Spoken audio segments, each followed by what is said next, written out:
Welcome everybody to my channel. My name is Stanley Serrano. I'm glad you're here with me. Today I want to talk about something that I get asked quite a bit. So let's get started.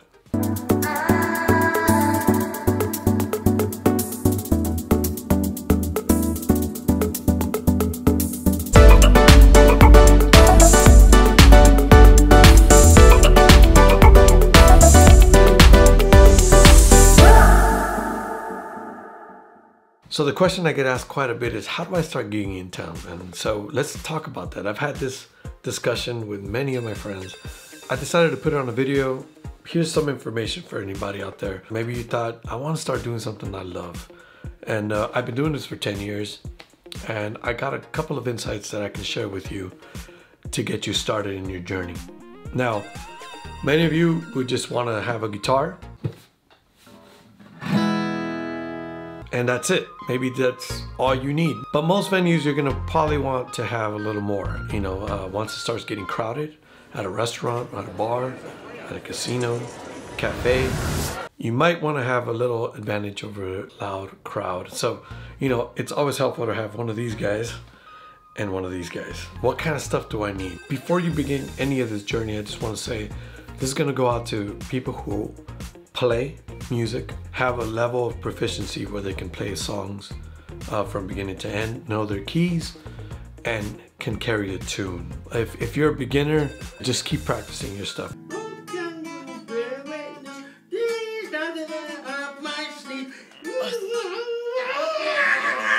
But if you are proficient at what you do, and you want to do this as a career, then your next step would be to start with a set list. And I always tell everybody, start with 40 songs. 40 songs is a good number to begin with, because when you're playing 3 hours, and sometimes they require 4 hours, you at least have enough songs to start with and play with. So maybe you got a good 15, 20 songs that you know for sure. If not, just start adding songs that you know people would know and they would like. Ryan started the fire! It was always burning since the world returning! Ryan started the fire! That list is harder than it seems to put together, but you can do it. And one of the things I just suggest, you know, for all the young performers out there is don't overlook the older audience. In my experience, the older audience tends to appreciate music more, and they tend to tip better. All right, the next thing you want to do once you have your set list is you want to get your equipment. So I got a couple of equipment I recommend. I have a Bose speaker, an F1 speaker that I love, I recommend.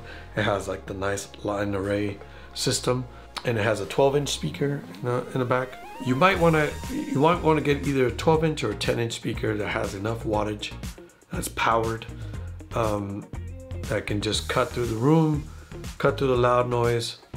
You don't want to overpower anybody, but it's just the right amount of sound. And so I think those sizes are pretty good. Stick to that. The Bose F1 is super recommended by me. Oh, I also recommend the QSE's K12.2 or the K10.2. Those are really, really good speakers. The other one I also recommend is the EV ZLX 12BT. It's a long name, but it's a good speaker, affordable, and it's worked wonders for me. It was like a workhorse for me for a long time. I'll leave all those links below and you can check them out and test them out yourself. Next thing you need is a mixer. Now the mixer size can vary. I have a cool little mixer. I have a 16-channel mixer and it sounds really, really good. The reason why I got this one is because sometimes I do a full band performance, sometimes I do acoustic solo. This is a nice little size I can carry with me anywhere. If you don't need that many channels, I recommend a few other ones. Just make sure your board has an FX and has EQ, because whatever room you're in, you want to be adjusting those EQ frequencies. That's why I love the Behringer systems, because I can control it on my iPad and I can really hone in on that frequency and just get it just right, sounding in that room where it's just nice and pleasing to the ear. All right, so you get your mixer. Next thing you need to do is work on the mic. So I use this one. It's a Shure Beta 87.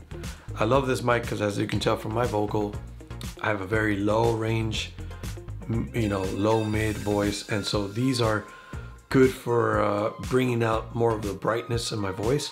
Now, if your voice is more shrieky and bright, make sure you look into what works with your voice better, and make sure your mixer has phantom power, which is that little plus 48 sign that you see in the mixer. This one requires a phantom power.